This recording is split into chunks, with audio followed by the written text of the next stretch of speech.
In today's video, I want to chat to you guys about new returns that public benefit organizations need to do. Good day, my name is Heinrich from SA Accounting Network. In today's video, I want to chat to you guys quickly about new tax certificates that public benefit organizations need to issue. They call it the IT3D, which is IT3 certificate for any donations that you receive as a public benefit organization. So every time that you issue a Section 18A receipt to anybody that's making a donation towards your organization, then you need to go into the back end and declare those donations that you receive through to the receiver of revenue. And the reason why they do that is once people start with the filing season on the 1st of July, they obviously on their tax return is allowed to deduct taxable donations that they made to public benefit organizations as a deduction on their tax return, and therefore they want to verify the information that people submit on their tax return. So they've been doing these third-party data submissions for years. They've started with the banks and medical aids, retirement annuities, and they're just over time just broadening that net, you see. So the next one in line is the one for public benefit organizations that they can have to start reporting, and then the next one I see as well that's coming up at some stage is trusts, that they also can have to start doing these declarations. So in this video, it's not going to be an extremely technical video. I just want to unpack the basics about this so you guys have a starting point where to start from. And I think the main thing is just to create awareness about these donations tax certificates that public benefit organizations need to issue. So before I jump down to my computer, just remember to give the video a like, remember to hit subscribe, and if you do find value in this video, you will see that there's a super thanks button that you can just also press just to make a donation towards the work that I'm doing. Thanks for watching. Let me jump down to my computer, and I can show you guys what this is about.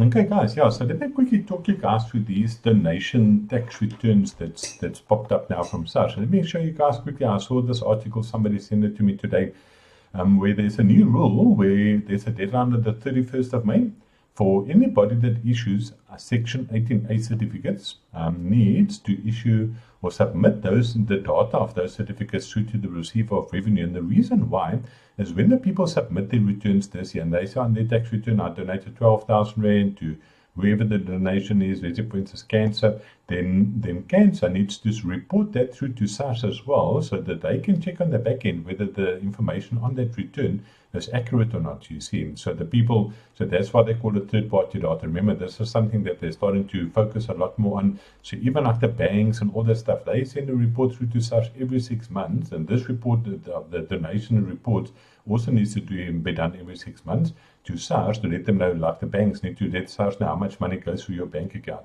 So you can't hide anymore. They know about this. The same with the donations as well. So if you make donations every 6 months, you need to declare it for the person that's doing or receiving the donations, that company, that public benefit organization.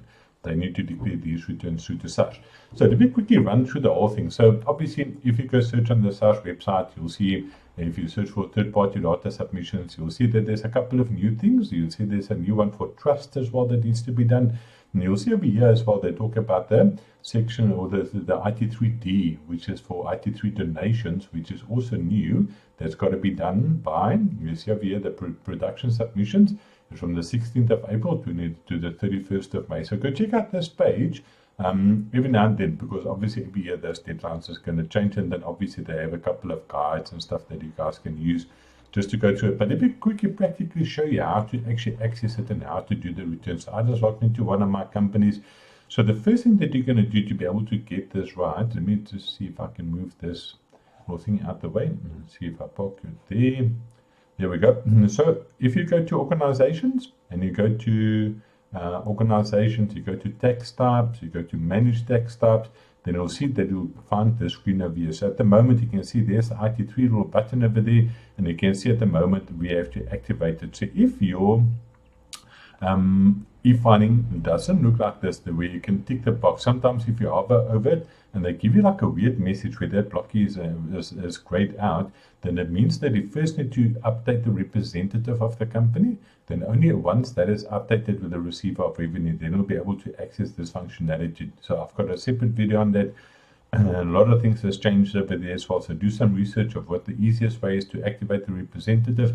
But if that is not done, you won't be able to get past this step over here. So now you're going to say activate. We're going to hit submit, and you can see over there it gives me a message to say that it is activated. We're just going to say continue, so we know that all that stuff over there is fine. Yeah, so on the left-hand side, if you, let me just quickly just move this out the way. Yeah, so here on the left-hand side, if you go to third-party data, you can see that they have a couple of options. You've got one that says submit new data, submit the data, submit new return, and then submitted return. And I think, yeah, there's a requested tax transactions, and then there's a dashboard. So those are all the different options that you have. So the first thing is, if you submit new data, let me quickly talk you through the process. So you're going to go to this one. This is IT3 at the right top. Remember, we are busy doing the ones for February. I assume that because they give you the option for every month, you can probably do it on a monthly basis individually. But we know at the moment we need to do them in August and in February. Those are the two important reporting dates that we have.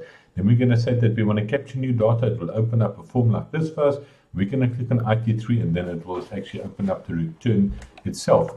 So yes, where it becomes a little bit tricky, not very tricky, but just a little bit tricky. One or two things that you need to be aware of.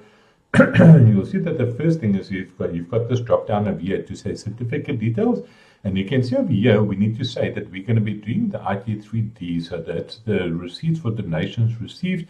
And here's one of the weird things about the system is they ask you about how many certificates or how many reporting entities do you want to submit for. And they say that this is a mandatory field. So if you've got a PBO and you have and you issuing Section 18A certificates, remember, you're only going to have one reporting entity. So you're going to put in one. If for some reason you do have more than one reporting entity, you're going to put that there, because the problem is that I know with this screen we can go up to 50. That is what they say, that how many ones of these we can put in. So I can go and change it to 50, but then it's going to give me a long list at the bottom of here. Let's maybe make it 3 just to show you that for every reporting entity, you're going to have to put in all the details of every reporting entity. And remember, if you've got one PBO, you're only going to have one reporting entity. So I just want to change it to 1. So you can see here, then it opens up the details of the submitting entity. So this is obviously the person doing the actual return itself. So this is going to be used the accountant or the tax consultant over there. But the reporting entity is the entity that's doing the reporting of who actually made the donations to them. So you can see over here there's a lot of different things that you can choose from. We can maybe just choose an association not for gain. If you've got a non-profit company, there's probably going to fall under other companies. It's the one that you're going to choose. You're going to put the registered name, trading name. And let's quickly see what else they talk about over here. This is the tax reference number. There's a mandatory field exemption reference number. So remember, if you issue Section 18A receipts, you must put in the exemption reference number there, your contact details, telephone number. And you can see over here they talk about the beneficiary physical address, reporting entity, posted address, and you can see now this question over here, they ask you the declaration that indicates if linked donor entity records will be provided for this reporting entity record. I'm not exactly sure what that question actually asks, but you need to say no. Then you can see over here, it opens up the donor entity. So remember, we're working with the reporting entity to say that, for instance, we've got a PBO, let's call it cancer. The cancer would be the reporting entity. Then you can see at the bottom, we have the option to say the donor entity. So this is the person that actually makes the donation to the PBO. So you can see, you're going to put the donor's surname, you're going to put the donor's names in over there, the type of identification number. So if it's a South African ID number, you're going to put in the ID number, date of birth, donor, nature of person. You would say it's probably an individual. Then the donor income tax number. So for every person that you issue a Section 18A receipt for, you need to put in the income tax number there, contact number, email address. Then you can see they ask for postal address, so the address of the person who made the donation. And then here is where we start with the records itself of the donations that was made by the specific donor, you see. So I can go down here and say that the receipt number was 001.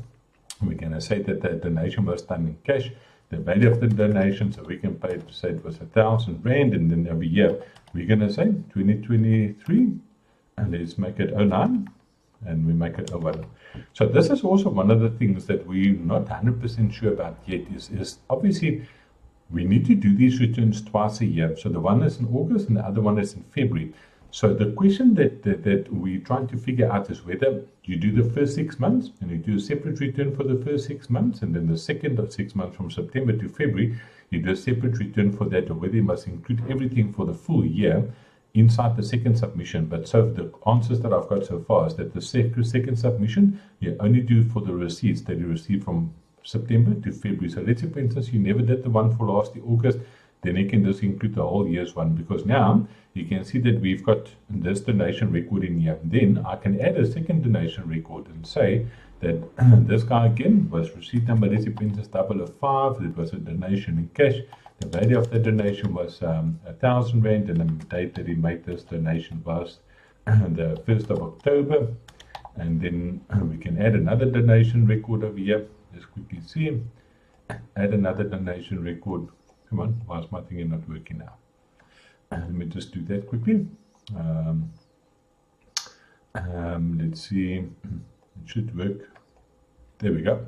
But yeah, so then you can make donation records for every month. So you can put this receipt as 010, the value of this donation again, 1,000 Rand. You can make the date. Let's maybe make this one the 1st of November. So for every receipt that you issue, you need to make a separate donor record so that they can keep track of the donations with the individual donations that you receive from that beneficiary name. So remember, this is what we call a donor entity. So this is the person who made the donation to the reporting entity. But now, you see at the bottom, here we have an option to say add donor entity. So if that was person number 1, then all these receipts must be captured like this. Then over here, we're going to say add donor entity. So here we're going to add donor entity number 2. So now again, you're going to put in the guy's surname, you're going to put in his names, his ID number, the nature of the person. So if it was, let's say, for instance, you've got a trust that's making donations for you, then you can say it's Interviewers Trust. Then obviously the contact details, telephone number, postal address. Then here we start with the donation records again. So now we're going to say that this guy made a donation. Where we now? Donation record. So here we're going to say that the receipt number, let's say this is 105. The value of this donation was 1,000 Rand again. The date of the donation, you can make it any date or the date that the guy actually made the donation on. And then so if there was multiple donations he made, then you're just going to keep on adding these donor records. Once you finish with that, you'll see right at the top of the form, you can either save this one and then go back to it again if you want to add some more details, or if you're missing something that you maybe need to follow up. And then once you finish adding everything, I'm not going to hit submit now, and it probably won't accept me to allow me to hit submit because my return isn't complete. But you'll hit the submit button, and then obviously that submitted data would go live under, let me just find the button over here. So third party data, where we go, third party data.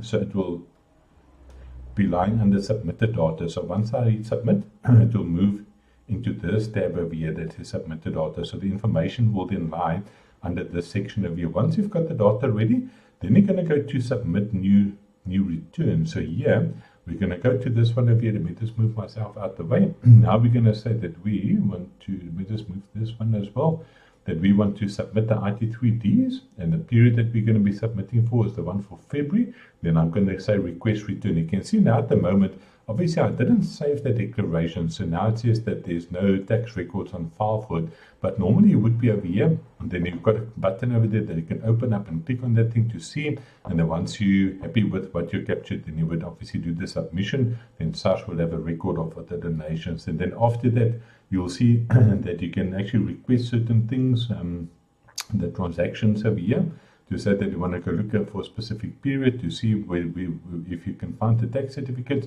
And what's quite nice is you would then have a dashboard as well, that you can go look at any submissions that you've done over the past period. So this is what we've managed to sort out so far. So I hope you guys enjoyed the video. Remember to give it a like, remember to subscribe to my channel. Like I said, this is still new to all of us, so we're still trying to figure out how it works, but this is what we managed to figure out so far. Remember to hit the like button, remember to subscribe to my channel. If you found value, you can always hit that super thanks button as well. Cheers, thanks for watching, see you for the next video.